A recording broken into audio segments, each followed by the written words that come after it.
the first time ever we've driven right to the far end of the island, past Natural Beach, Lonely Beach, and we're at the Grand Laguna, which was actually closed off. And it was really out in the sticks. We are miles from anywhere. And it even said on the sign before we walked in that guests just to visit this place need to pay 100 baht. I'm half expecting some security to come out and grab us. But swing the camera around and let's look at what we're looking at now. Rather grand elephant.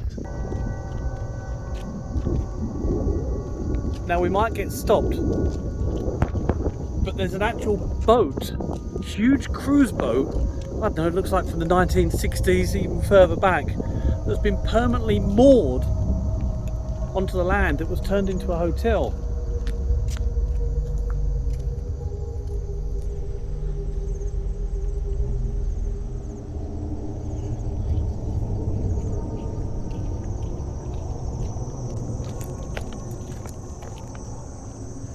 Completely deserted.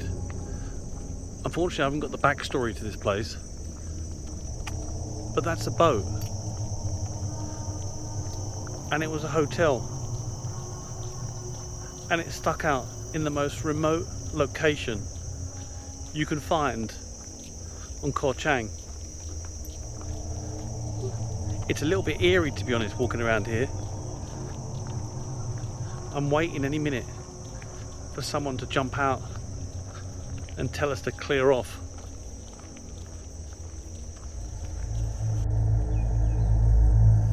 So I really don't want to hang around here because it does feel like perhaps we're not welcome. But this resort is apparently, I've just looked it up, one of the largest resorts on Koh Chang. And there's a whole lot of land here with some smaller bungalows which I think is connected. And that is owned by one of the wealthiest men in Thailand.